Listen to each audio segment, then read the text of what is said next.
ఏపీలో కాంగ్రెస్ ప్రభుత్వం ఏర్పడి 8 నెలలు అవుతోంది. అయినా అటు ప్రభుత్వంలో ఇటు పార్టీలోని చాలా ముఖ్యమైన పదవులు ఖాళీగానే ఉన్నాయి. ప్రభుత్వం ఏర్పడిన తర్వాత మంత్రివర్గ విస్తరణతో పాటు కొన్ని కార్పొరేషన్లకు చైర్మన్లను నియమించారు. అయితే ఖాళీగా ఉన్న కార్పొరేషన్ చైర్మన్లు, టీపీసీసీ చీఫ్ పోస్టు, మంత్రివర్గ విస్తరణపై సీఎం రేవంత్ రెడ్డి ఢిల్లీ పర్యటన తర్వాత క్లారిటీ వచ్చే అవకాశం ఉంది.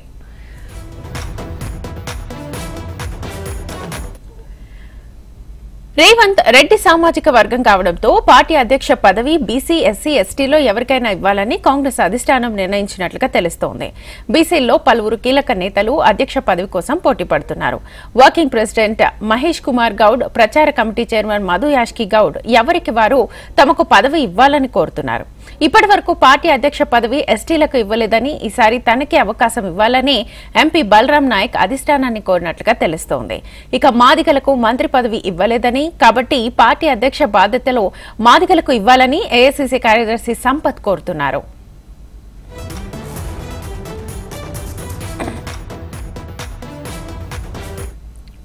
తెలంగాణ మంత్రివర్గంలో మరో 6గురిని భర్తీ చేసుకునే అవకాశం ఉంది. ఉమ్మడి జిల్లాల ప్రాధాన్యత, సామాజిక సమీకరణాలను దృష్టిలో పెట్టుకుని మంత్రివర్గ విస్తరణ చేయాలని అధిష్టానం భావిస్తోంది. ఇప్పటి వరకు మంత్రి పదవి దక్కని ఉమ్మడి ఆదిలాబాద్, నిజామాబాద్, రంగారెడ్డి, హైదరాబాద్ జిల్లా ఎమ్మెల్యేలకు అదృష్టం వరించనుందని గాంధీభవన్లో చర్చ మొదలైంది.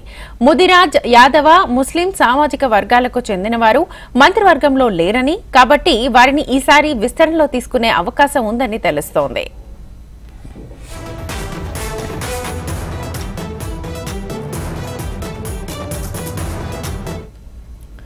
ఇప్పటి వరకు 37 కార్పొరేషన్ చైర్మన్లను ప్రభుత్వం ప్రకటించింది. ఇంకా 20కి పైగా కార్పొరేషన్ చైర్మన్లను ప్రకటించాల్సి ఉంది. ఈ పదవులపై పలువురు నాయకులు ఆశలు పెట్టుకున్నారు. అయితే స్థానిక ఎన్నికలకు ముందు వీటిని ప్రకటించాలా, లేకపోతే స్థానిక ఎన్నికల్లో పార్టీ కోసం కష్టపడ్డ వారికి పదవులు ఇస్తే బాగుంటుందా అనే అంశాన్ని కాంగ్రెస్ పెద్దలు పరిశీలిస్తున్నారు. మరోవైపు బీఆర్ఎస్ పార్టీని వీడి కాంగ్రెస్ లో చేరిన ఎమ్మెల్యేలు తమ అనుచరులకు కార్పొరేషన్ చైర్మన్ల పదవులు ఇవ్వాలని కోరుతున్నారట. ఈ పదవులన్నీ రేవంత్ ఢిల్లీ టూర్తో ముడిపడి ఉన్నాయి.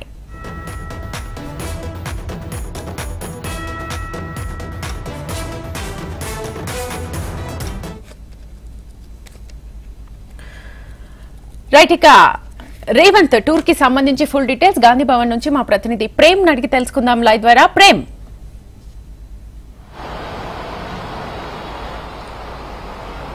శ్వేత, సీఎం రేవంత్ రెడ్డి దాదాపు 3 రోజుల పాటు ఢిల్లీ పర్యటన ఉండే అవకాశం ఉన్నట్టుగా కొంత గాంధీభవన్ వర్గాల్లో చర్చ నడుస్తుంది. ఇప్పటికే కాంగ్రెస్ ప్రభుత్వం ఏర్పడి దాదాపుగా 8 నెలలు గడిచింది. 8 నెలల్లో ఒకవైపు పార్టీకి సంబంధించి కానీ, మరొక వైపు ప్రభుత్వానికి, రెండింటికి సంబంధించినటువంటి చాలా ముఖ్యమైనటువంటి పదవులన్నీ కూడా ఖాళీలుగా ఉన్నాయి. వాటన్నిటినీ భర్తీ చేసే ఆలోచనలో అధిష్టానం ఉన్నట్టుగా, ఏఐసీసీ ఉన్నట్టుగా కూడా కొంత సమాచారం అయితే అందుతుంది. దాంట్లో భాగంగానే ఈ ఢిల్లీ పర్యటన తర్వాతనైనా కనీసం ఆ ఖాళీలు భర్తీ అవుతాయా లేదా అనేది గాంధీభవన్లో పెద్ద ఎత్తున చర్చ నడుస్తుంది. ఇప్పటికీ పార్లమెంట్ ఎన్నికలకు ముందు పీసీసీ, దాంతో పాటుగా మంత్రివర్గ విస్తరణ ఉంటుందని చెప్పేసి పెద్ద ఎత్తున గాంధీభవన్ వర్గాల్లో చర్చ నడిచింది. కానీ పార్లమెంట్ ఎన్నికల తర్వాతే మంత్రివర్గ విస్తరణ, పీసీసీ మార్పు రెండూ జరుగుతాయని చెప్పడం జరిగింది. అయితే రీసెంట్ గా పార్లమెంట్ ఎన్నికల తర్వాత కూడా ఆషాఢ మాసం రావడంతో మంత్రివర్గ విస్తరణ, టీపీసీసీ చీఫ్ మార్పు రెండింటికి బ్రేక్ పడింది. ఆ తర్వాత ఇటు శ్రావణ మాసం ముగియడంతో రేవంత్ రెడ్డి, దాంతో పాటుగా మంత్రి శ్రీధర్ బాబు ఇద్దరు కూడా విదేశీ పర్యటన జరిగింది. విదేశీ పర్యటన తర్వాత ఈ 3 రోజుల పాటు ఢిల్లీ పర్యటనలో ఏఐసీసీ, ఇటు టీపీసీసీ ఇప్పటికే తన పదవి కాలం ముగియడం, దాంతో పాటుగా 2 జోడెడ్లను నడపడం, ఒకవైపు సీఎంగా, మరొక వైపు టీపీసీసీ చీఫ్ గా రెండు తాను ఒక్కడే నిర్వహించడం కొంత పనిభారం అవుతుంది. కాబట్టి టీపీసీసీగా కొత్త వ్యక్తులను నియమించాలని చెప్పేసి తాను గతంలోనే ఏఐసీసీకి చెప్పడం జరిగింది.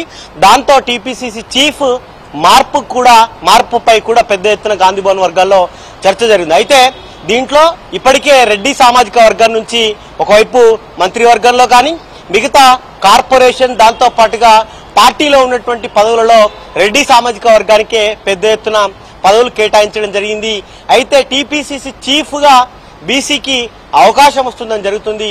దాంట్లో ఇటు మధు యాష్కి గౌడ్ తో పాటుగా మహేష్ కుమార్ గౌడ్ పేరు పెద్దగా వినిపిస్తుంది. అయితే బలరాం నాయక్ మాత్రం ఇప్పటివరకు ఎస్టీ సామాజిక వర్గం నుంచి ఎవరికి మా లంబాడాలకు సంబంధించి మంత్రివర్గంలో చోటు కల్పించలేదు. మరొకవైపు టీపీసీసీ చీఫ్ గా కూడా లంబాడాలు నిర్వహించలేదు కాబట్టి ఆ పదవి తనకు ఇవ్వాలని చెప్పేసి కూడా తాను ఏఐసీసీకి ఇటు టీపీసీసీకి ఇద్దరికి కూడా కోరడం జరిగింది. దీంతో పాటుగా ఇక మంత్రివర్గ విస్తరణకు సంబంధించినటువంటి అంశం కూడా పెద్ద ఎత్తున చర్చ నడుస్తుంది. మరొకవైపు పార్లమెంట్ ఎన్నికల ముందు పార్లమెంట్ ఎన్నికల్లో గెలిపించండి, మీకు మంత్రివర్గంలో అవకాశం కల్పిస్తామని చెప్పేసి సీఎం రేవంత్ రెడ్డి తాను ఏదో బహిరంగ సభలలోనే ప్రకటించడం. మరొకవైపు మహబూబ్ నగర్ కు సంబంధించి వాకటి శ్రీహరి ముదిరాజుకు ఆ పెద్ద ఎత్తున మహబూబ్ నగర్ పార్లమెంట్ స్థానాన్ని గెలిపించండి, ఆ శ్రీహరిని మంత్రివర్గంలో తీసుకుంటామని చెప్పేసి అక్కడ హామీ ఇవ్వడం జరిగింది. మరొకవైపు భువనగిరి విషయంలో కూడా చామల కిరణ్ కుమార్ రెడ్డి గెలిపిస్తే రాయ్ గోపాల్ రెడ్డి కూడా మంత్రివర్గంలోకి అవకాశం చోటు లభిస్తుందని చెప్పేసి అక్కడ కూడా రేవంత్ రెడ్డి వారికి చెప్పడం జరిగింది. ఈ రెండింటితో పాటుగా ఇప్పటికీ ప్రాతినిధ్యం లేనటువంటి ఆదిలాబాద్ గాని, నిజామాబాద్, రంగారెడ్డి, హైదరాబాద్ ఉమ్మడి 4 జిల్లాల్లో కూడా ఇక్కడెక్కడ మంత్రులకు సంబంధించి ఆయా జిల్లాలో ఎవరికి అవకాశం కల్పించలేదు కాబట్టి అక్కడ ఉన్నటువంటి వారంతా కూడా పెద్ద ఎత్తున ఏదైతే లాబింగ్ చేస్తున్నారు ఢిల్లీ నుంచి. ఒకవైపు ఇప్పటికీ మంత్రివర్గంలో ఆయా సామాజిక వర్గాలకు దాదాపుగా 1 కోటి మందికి పైగా ఉన్నటువంటి జనాభా కలిగిన ముదిరాజులు గాని, యాదవ్ గాని, ముస్లిం ఈ 3 సామాజిక వర్గాలు రాష్ట్రంలో ఎక్కువ జనాభా ఉన్నటువంటి సామాజిక వర్గాలు. కానీ ఈ 8 నెలలుగా జరిగినటువంటి మంత్రివర్గంలో కానీ మిగతా ఎక్కడ కూడా పెద్దగా వీరికైతే అవకాశం కల్పించలేదు కాబట్టి ఈ 3 సామాజిక వర్గాలకు ఖచ్చితంగా మంత్రివర్గంలో చోటు కల్పించాలని చెప్పి పెద్ద ఎత్తున బీసీలంతా డిమాండ్ చేయడం జరుగుతుంది.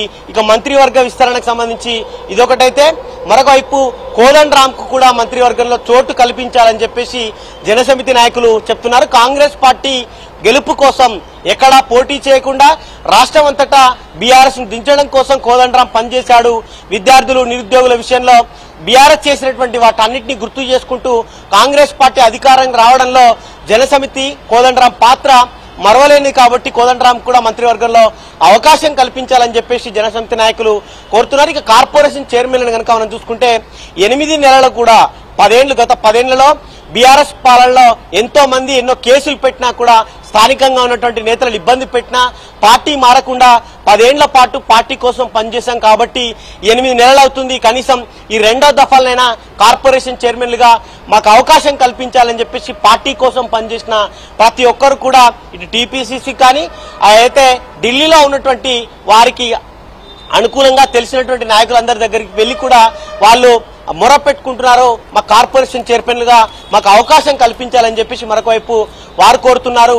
ఇక 10 మంది ఎమ్మెల్యేలు బీఆర్ఎస్ నుంచి ఏదైతే కాంగ్రెస్ లోకి వచ్చిళ్ళు వాళ్ళకి రేవంత్ రెడ్డి ఇప్పటికే పలు ప్రెస్ మీట్లలో కానీ బహిరంగ సభలలో పార్టీ మారిన వ్యక్తులకు మంత్రి పదవుల్లో మంత్రివర్గంలో అవకాశం కల్పించామని చెప్పేసి అయితే చెప్తున్నారు. కానీ గాంధీ భవన్ లో ఎందుకంటే పార్టీ మారిన ఎమ్మెల్యేలు కూడా తమకు ఏదో ఒక అవకాశం వస్తుందని చెప్పేసి అయితే వాళ్ళు భావిస్తున్నారు. చూడాలి మరి ఈ 3 రోజుల ఢిల్లీ పర్యటన తర్వాత ఈ 3 అంశాలపై కూడా ఒక క్లారిటీ వస్తుందని గాంధీ భవన్ లో చర్చ అయితే నడుస్తుంది. Shweta. Right Prem, thank you.